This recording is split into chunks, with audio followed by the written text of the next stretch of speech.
All right, friends, it is Sukkot. We're sitting in a sukkah, sharing blessings for learning, good coffee, and we get to all wish Brucha Haba, welcome, welcome home to Israel, Arlene. What a gift it is that you bring us with you. You landed just a few hours ago, and here you are, sharing our digital space with our Holy Land. The only place better, perhaps, in the sukkah would be to be there with you in a sukkah. So, let's get right to it. Sukkot is such an interesting chag. It's such an interesting holiday. For a million reasons. One of them is that we sit outside of our privilege. I'm looking right at my home. And yet here I am in this temporary sukkah. I showed you a little tour of it yesterday. Here's a little tour today. This is what makes a sukkah, right? The schach, the roof. And it's a simple 8x8 sukkah that I'm privileged to have built with my children, which I can't help but get emotional as I say. And so here I am, and here you are with me in my sukkah. And I'm looking at a permanent home, something our ancestors prayed we would be able to have, all of us. Stable, safe homes. As human beings, as Jews. It's a complicated thing to hold all of these identities and to allow ourselves to be vulnerable, to ritualize the experience of vulnerability. And that makes it really interesting to think about a prayer that we have been saying for more than a month, starting with Rosh Chodesh Elul, the beginning of the month of Elul, which is the month that leads into Rosh Hashanah. We say Psalm 27, and it starts with La David Adonai Ori V'ishi, right? A song for David. God is my light. God saves me. And that is maybe just as much an external truth, praying for God to intervene in history, as it is for the strength that saves me, the internal strength that each of us has, and the strength that we share. That is God flowing in us and between us. But here I am saying that God is my saving power, inside and out. A song, I sing about that. God is my light.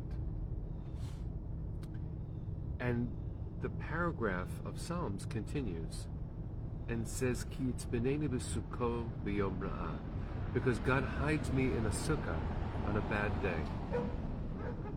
But what kind of hiding is that, actually? You can hear the dog across the street. You can hopefully hear the birds up in the sky. It's going to rain soon here in New York. What kind of hiding is this anyway? If you play hide and seek, you don't hide showing yourself. You don't hide being vulnerable out there. You hide.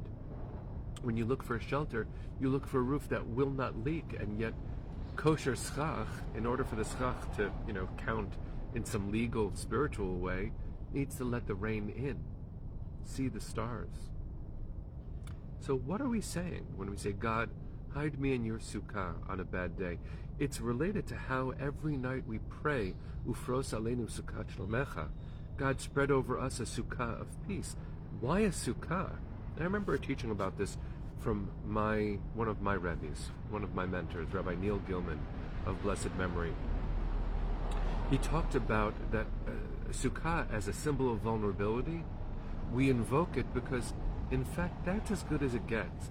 All the bricks and mortar that you can build, all the wealth you can accumulate, all the stuff you can have, even all the history you can accumulate, that kind of lasts until it doesn't. In fact, everything really in the end is a sukkah, isn't it? Everything in the end lasts only as long as it does, even us. On Shmini Atzeret we'll be reading either selections or the totality of the book of Ecclesiastes, Kohelet. Everything is hevel. Nothing really lasts. Nothing is ultimately forever except that divine love that is us and holds us. And maybe the deepest teaching of Sukkot is that vulnerability is another way of saying, I'm open. I'm open. This is all I've got. This is all I am. And I want to spend my time hearing the birds. And I want to spend my time being open. And I want to spend my time learning with others. We have spent so much time over this last, very complicated part of global history, being forced into some kind of isolation. And yet you and I, specifically you and I, have created a new paradigm where nothing will limit us. And in fact, we've been available to each other. One of the strangest experiences of Zoom, is that we have opened ourselves up through the cameras on our devices. Our homes are available to each other. We've been more intimate guests than ever before, more frequently. And yes, it takes a lot of energy, and it's a decision we make over and over and over again. We pray for each other. We reach out to each other. When I see my friend Catherine, with whom I've never shared physical space, I know that she's here, and she knows that I'm here. She's in Australia, and I'm in New York, and we are here. Hinenu. We are here. And so just for a second, I invite you to, with your ears and with your hearts, with your souls, just be open. Let's take a second. And so that we can truly experience this together, I'm going to have us not face me, but face the Sukkah. So let's face heaven together, which is another way of saying open our hearts to each other, because that's the same heaven we all share. Let's take a second of just feeling that, of reaching toward each other.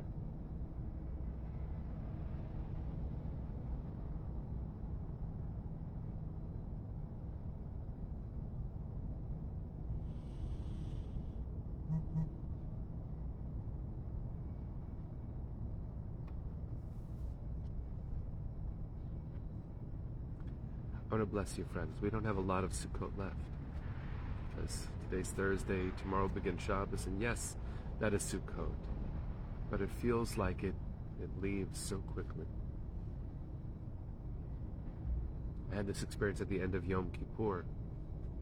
The final prayer is Ne'ilah, and we went a half an hour over, and I was leading. I was davening, and I didn't want to stop. I just wanted to keep on going and going, because the energy of these holidays is such a gift. It is urgent, and it's not all simple, but it's such a gift. Here we are, friends. And as Bob said, the tradition of inviting guests to join us in the Sukkah is this, Ushbe'izen, Ushbe'izot, the mystical guests of our history are also of this moment of history, you and me. You are my Ushbe'izen and Ushbe'izot. What an honor it is. What a gift this holiday is. What a gift community is. So I guess the blessing is, let's be vulnerable and present. Let's choose to open our hearts. As much of Sukkot as we can internalize, just this posture, being open and listening and caring and carrying each other and showing up. That's what the prayer means. Ufros aleinu Sukkot shlomecha. God, give us this. This is your Sukkah of peace. Please, God, give us this. Thank you for the news, Linda, that Debbie is healing. We're sending her continued refuah shlema. Arlene, please look up at the sky in Israel and breathe it in for us. Tell us everything. Share with us everything. Carry us everywhere. Here we go. Let's sing our way into a good day, friends.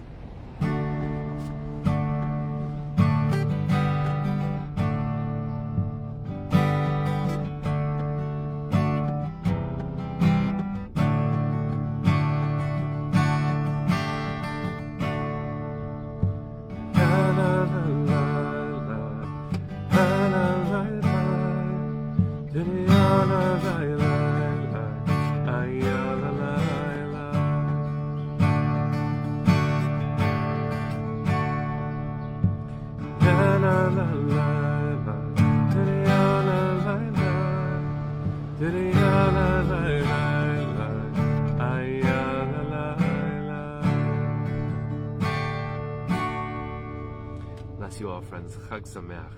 See you tomorrow.